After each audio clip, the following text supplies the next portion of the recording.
should you own an SBR? You'll notice that it did not ask, should you participate in the unconstitutional gun registration scam attempted by the ATF recently through executive fiat? Didn't advocate for that. I am guardedly optimistic that this whole thing is going to go down and go down hard in such a spectacular way that this video just becomes obsolete. And that would be the best case scenario. However, right now I live in Realville, and as it stands right here, right now, there are benefits to having an SBR. This is part of a larger episode of the podcast that is publishing in tandem with this video, so it should be ready now for you guys to watch or listen to, depending on how it is that you consume your podcasts. In that episode, we're going to be looking at the concept of, are you overbuilding your rifle? I have an excerpt for you guys to listen to right now, so enjoy. As in, versus humans, just about anything will do. Many of you were like, what did you just say? Humans are really shitty animals. Think about it for a second. We don't run very fast. We don't have sharp claws. We don't have sharp teeth. We're susceptible to the cold. We aren't very heavy. We're not very strong. We can't see in the dark. Our vitals have very little shielding. We have very thin hide, and our cortex plays far too big a role in the electrical system of our bodies. Well, humans can't suck at everything, Kurt. How on earth did we become the apex predator on the planet if we're not very good at anything? Well, what are we good at? We sweat. Disclaimer.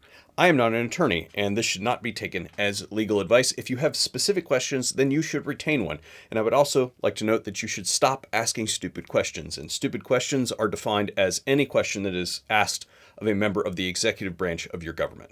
With all that out of the way, there's a lot to do on the internet about AR pistol registration and all that sort of stuff, and people being audited for the stuff that they have in their home. First of all, that's probably not going to happen.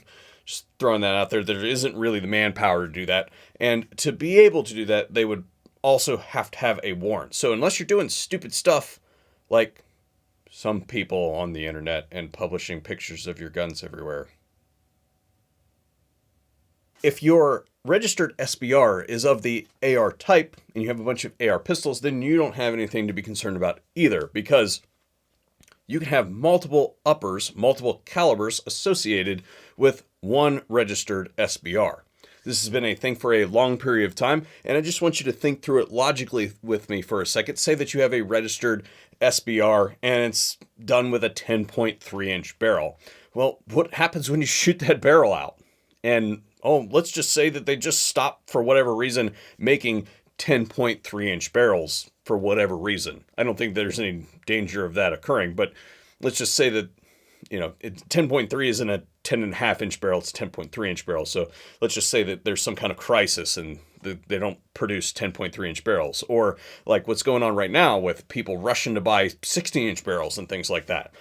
16 inch barrels might become scarce. So what happens if you can't buy the thing for replacement parts? Well, that would be unenforceable then. Likewise, let's say that you did your configuration and you used a particular stock, and that stock is suddenly discontinued and you break it. Well, you can no longer meet the overall length considerations because it was measured for that stock.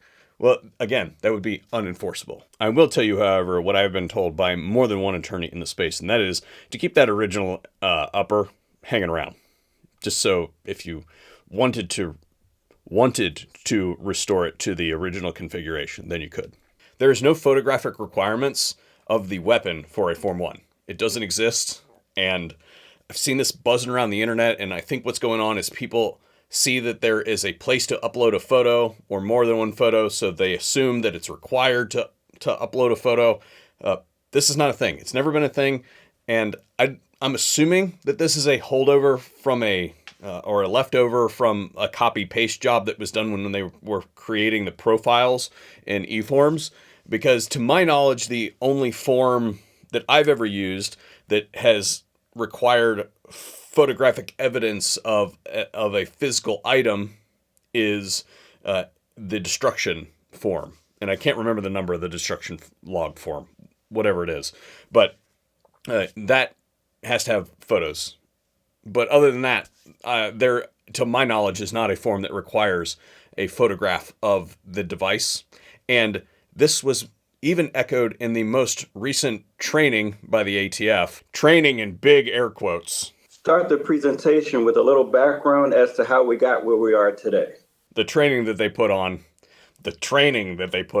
for FFLs. And in essentially the same breath, they also answered a question that was also a stupid question by our previous definition.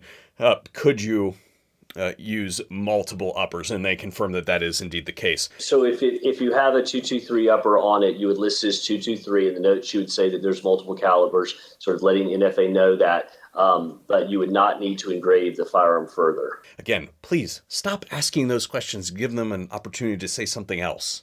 So what I would say to you is having a single registered AR SBR laying around, especially if you have a whole bunch of AR pistols, isn't a bad idea from an insulatory perspective.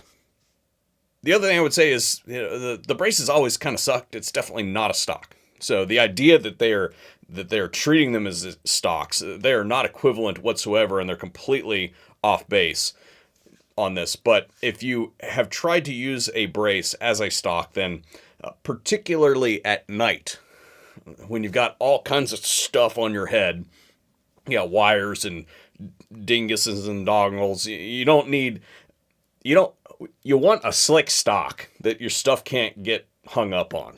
Since we're on the topic of night, being able to add a forward grip to the end of it really helps with those buttons and switch management that is present there on the front. You might say, oh, well, Kurt, I'll just use a full rifle. And I'm like, no, you won't. You'll do that for like 20 minutes before you realize that after you added the laser and the optic and the sights and the can and the foregrip and the stuff that's on your head, especially if you're wearing any kit or anything like that, you're going to be like, wow, that was a really dumb idea.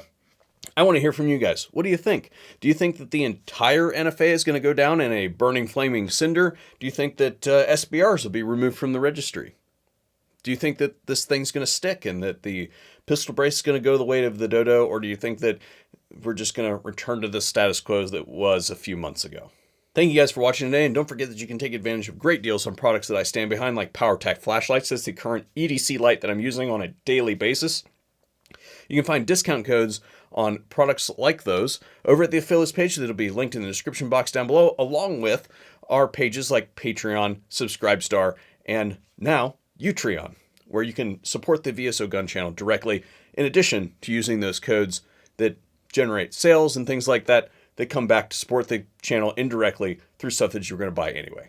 Thank you, and hopefully we'll see you on another video here at the VSO Gun Channel.